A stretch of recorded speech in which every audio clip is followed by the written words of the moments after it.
नमस्कार दोस्तों, आपका स्वागत है अपने YouTube channel P for portfolio में। आज हम शेयर मार्केट के बारे में बात करने वाले हैं, निफ्टी 50 के बारे में बात करने वाले हैं। हफ्तों से यहाँ पर तेज़ी हमें देखने को मिली है, लेकिन काफ़ी दिनों के बाद एक डिसेंट गिरावट हमें निफ्टी 50 में देखने को मिली है। तकरीबन 1.5% की गिरावट निफ्टी 50 में आई है और बैंक निफ्टी में भी 2.5% के आसपास गिरावट है। लेकिन इसके पीछे का रीज़न क्या है उसको जानने की कोशिश करेंगे और साथ ही साथ निफ्टी 50 और बैंक निफ्टी का भी एनालिसिस करेंगे, कहाँ पर सपोर्ट्स ले सकते हैं उसके बारे में भी चर्चा करेंगे। तो रीज़न आपके सामने है। फाइनेंस मिनिस्टर सीतारमन जी ने ऐसा कहा है कि in talks with RBI to extend moratorium restructure loans, यानी कि जो एक्सटेंड मॉरिटोरियम जो यहाँ पर अगस्त को एंड होने वाला था उसे एक्सटेंड किया जा सकता है, एक्सटेंशन मिल सकता है, जो कि न्यूज़ शेयर मार्केट के लिए बुरी है। स्पेशली बैंकिंग और फाइनेंशियल स्टॉक के लिए बहुत ही ज़्यादा यहाँ पर घातक है ये न्यूज़, क्योंकि जितना यहाँ पर एक्सटेंशन दिया जाएगा बैंक्स को उतनी ज़्यादा प्रॉब्लम्स फेस करनी पड़ सकती है, उतना ज़्यादा प्रोविजनिंग करना पड़ सकता है, उतना ही ज़्यादा डर रहेगा कि एनपीएस आगे आने वाले समय में और भी बढ़ेंगे। यहाँ पर मैंने आपको पहले भी बताया कि एनपीएस की सिचुएशन क्लियर पिक्चर हमें बहुत समय बाद ही पता चलेगा, क्योंकि जब भी मॉरिटोरियम का पीरियड टोटली एंड हो जाएगा उसके 2-3 क्वार्टर्स के बाद हमें पता चलेगा कि कौन से बैंक को कितना बड़ा झटका लगा है मॉरिटोरियम की वजह से। तो यहाँ पर ये एक बड़ा खतरा बना हुआ है कि अगर मॉरिटोरियम एक्सटेंड होता है तो बैंक्स में वापस बैंक के शेयरों में, एनबीएफसीज के शेयरों में हमें भयंकर गिरावट देखने को मिल सकती है। और इसी न्यूज़ को लेकर मार्केट थोड़ी सी टेंशन में आ गई है और इसी वजह से हमें गिरावट हमें मार्केट में देखने को मिल रही है। तो आप देख सकते हैं हम लोग निफ्टी 50 के चार्ट्स पर आ चुके हैं, जहां पर हमें पता चलता है कि जो करंट ट्रेंड यहां पर बनता हुआ नज़र आ रहा है वो फिलहाल यहां पर टूट चुका है, ऐसा नज़र आता है। 20 डेज़ का जो ईएमए है, येलो लाइन जो हमें दिखाई दे रही है, वो काफ़ी ज़्यादा इंपॉर्टेंट है। यहाँ पर बार बार निफ्टी 50 वहीं पर सपोर्ट ले रहा है, वापस तेज़ी दिखा रहा है, लेकिन आज की जो कैंडल बनी है उसके नीचे क्लोजिंग दिखाई दी है। 20 डेज़ का ईएमए कैलकुलेट होकर आता है 10,929 का लेवल, लेकिन क्लोजिंग देखने को मिली है 10,890 के आसपास के लेवल पर। तो यहाँ पर ज़्यादा गिरावट नहीं हुई है, 20 डेज़ के ईएमए के ज़्यादा नीचे क्लोजिंग देखने को नहीं मिली है, लेकिन नीचे क्लोजिंग तो देखने को मिली है, ये तो हमें मानना ही होगा। यहाँ पर एक कन्फर्मेशन की हमें ज़रूरत है। सपोज कल भी हमें आधा 1% की निफ्टी 50 में गिरावट देखने को मिलती है और 20 डेज़ के ईएमए के सिग्निफिकेंटली नीचे वो ट्रेड करता है, तो हम कह सकते हैं कि यहाँ पर फिर से हमें थोड़ा सा और तीव्र गिरावट भी देखने को मिल सकती है। यहाँ पर अलग अलग सपोर्ट्स के बारे में, अलग अलग टारगेट्स के बारे में क्या सिचुएशन बनी हुई है, वीकली एनालिसिस, मंथली एनालिसिस, इस सभी चीज़ों के बारे में 2 दिन पहले हमने चर्चा कर लिए। तो यहां पर निफ्टी 50 पे ज्यादा फोकस नहीं करेंगे, बैंक निफ्टी में कैसी सिचुएशन बनी हुई है उसके बारे में एक बार बात कर लेते हैं। तो आप देख सकेंगे कि यहाँ जो तेज़ी निफ्टी 50 में देखने को मिली है वो बैंक निफ्टी में दिखाई नहीं देती, कंसोलिडेशन ही दिखाई दे रहा है। यहाँ पर काफ़ी समय से एक ही जोन में ट्रेड करता हुआ नजर आ रहा है।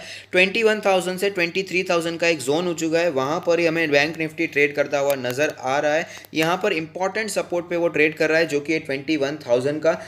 बैंक निफ्टी ने पहले 2 बार इसी लेवल के आसपास सपोर्ट लिया और वापस हमें तेज़ी भी दिखाई दी, लेकिन इस बार वो सपोर्ट लेता है या नहीं ये तो पूरा का पूरा फाइनेंस मिनिस्टर सीतारमन जी कैसी न्यूज़ प्रेजेंट करती है उस पर ही रहेगा। अगर यहाँ पर मॉरिटोरियम एक्सटेंड होता है तो यहाँ पर फिर से हमें गिरावट देखने को मिल सकती है। इंडिकेटर्स के बारे में भी एक बार जान लेते हैं। आरएसआई का नंबर है 41.86, आप देख पाएंगे यहाँ पर हमें वीकनेस साफ साफ नज़र आ रही है। अगर बात करें यहाँ पर इसके एमएससीडी के बारे में तो आप देख पाएंगे एमएससीडी में भी हमें यहाँ पर बियरिश क्रॉसओवर देखने को मिल रहा है, अच्छी खासी गिरावट हमें देखने को मिल चुकी है। अगर बात करें बॉलिंजर बैंड के बारे में तो आप देख पाएंगे कि बॉलिंजर बैंड के लोअर बैंड के आसपास ये ट्रेड कर रहा है। तो यहाँ पर जैसे कि मैंने कहा ट्रेंड के हिसाब से भी ये सपोर्ट इसका काफ़ी ज़्यादा इंपॉर्टेंट दिखाई देता है। मीडियन जो है वो 22,154, अपर बैंड जो है वो 23,283 का लेवल। अगर बात करें यहाँ पर पिवट पॉइंट्स के बारे में तो आप देख पाएंगे पिवट लेवल है 22,000 के आसपास, जिसके सिग्निफिकेंटली लोअर यहाँ पर Nifty 50 trade, bank Nifty trade कर रहा है।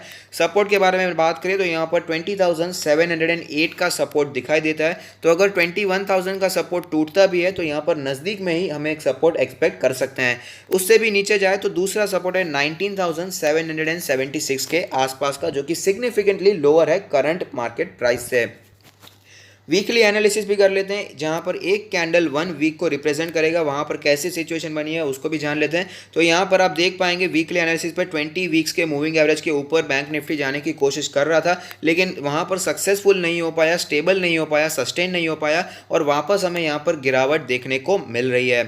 अगर बात करें यहाँ पर मंथली व्यू के बारे में, जहाँ पर एक कैंडल 1 मंथ को रिप्रेजेंट करेगा, तो यहाँ तो अगस्त का तो महीना अभी शुरू ही हुआ है, जुलाई के मंथ के बारे में बात कर लेते हैं। तो जुलाई के मंथ की जो कैंडल बनती हुई हुई नज़र आ रही है वो क्लियरली एक बियरिश कैंडल है, भले ही ग्रीन कैंडल दिखाई दे रही है, यानी कि ओपन हुआ उसके बाद भयंकर तेज़ी दिखाई दी, लेकिन वो तेज़ी सस्टेन नहीं हो पाई और वापस गिरावट हमें देखने को मिली थी। लेकिन आप देख पाएंगे ओपन से भले ही थोड़ा सा ऊपर क्लोजिंग देखने को मिला है, लेकिन इसे ओवरऑल हम बियरिश कैंडल कह सकते हैं, क्योंकि यहाँ पर सिचुएशन खराब होती हुई नजर आ रही है। एनपीएस आगे आने वाले सालों में, आगे आने वाले क्वार्टर्स में हमें वापस खराब होती हुई नजर आ सकती है। ऐसी वार्निंग आरबीआई के गवर्नर ने खुद दे दी है, तो यहाँ पर सिचुएशन संभलने वाली है। इसीलिए मैं बार बार कह रहा हूँ, बैंक निफ्टी के स्टॉक्स हो या फिर कोई बैंकिंग स्टॉक्स हो, एनबीएफसी स्टॉक हो, वहाँ पर सोच समझ कर ही इन्वेस्ट कीजिएगा।